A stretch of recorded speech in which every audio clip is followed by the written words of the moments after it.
Joining us now, the former Israeli peace negotiator and president of the U.S. Middle East Project, Daniel Levy. So, Daniel, why are we not hearing anything new in terms of negotiations for these remaining hostages?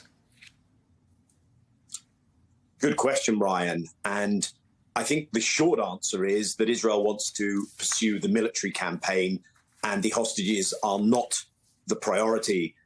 The Israeli government is making the case that these two aims go together. There's no contradiction. It's only the military campaign that creates the space for a negotiation. That is not borne out by the facts. We know that the deal which led to that 7-day pause, which led to the release of several dozen of the hostages, was available long before it was eventually taken up by Israel. It was taken up primarily because of the pressure of the families. We heard that recording. There are families saying, for heaven's sake, stop bombing. Some almost were killed in Israeli bombings.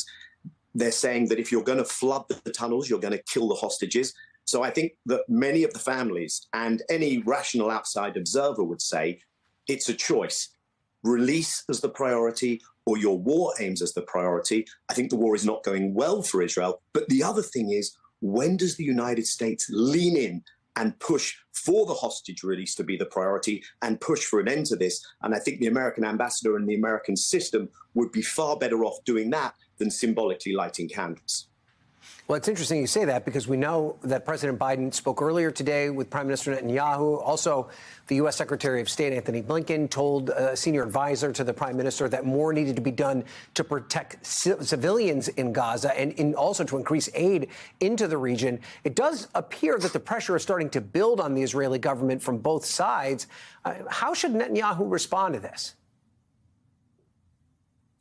I don't think he feels that the American side of the pressure has reached a level that is a cause for concern for him.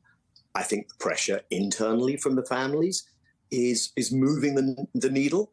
But I think as long as he feels that America is going to give him the cover and the backing, and that's the headline, because the private messages may be a bit more pushy. The public messages are inching in that direction, but they are giving him still an awful lot of running room in terms of saying that they still believe that this military objective is worthy, can be pursued, can be achieved. And we're 2 months, Ryan, as you've pointed out.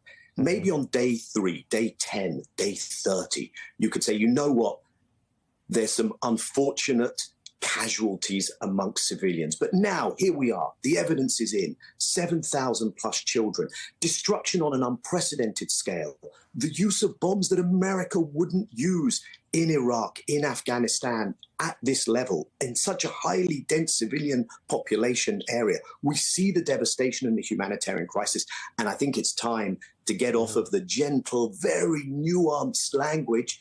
And if this is going to end, if we're going to see an end to this destruction, and if we're going to see a hostage release, I think you're going to have to close that gap between what the Americans need to be saying and what they are saying. And unfortunately, we're not there yet. Interesting.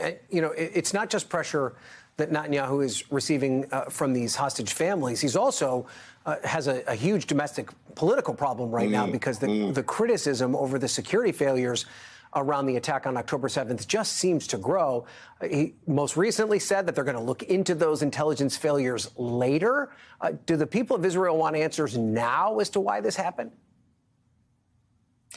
You know, it's really interesting, Ryan. And I think it's understandable that there's cognitive dissonance given the shock that Israel has gone through. But Netanyahu's approval ratings are at a tremendous low point. People are looking at this and saying, how on earth did you allow this to happen? And here's what's really dangerous. Netanyahu and his leadership see this and they say, the last thing we want is the morning after the war. Then we're probably toast politically. The military operation has not gone all that well. They are desperate to get some kind of winning image. And in the meantime, the hostages are stuck there. And in the meantime, the suffering for Palestinians is astronomical. And I would say also America is bleeding global credibility. And perhaps your president is also bleeding domestic support as well.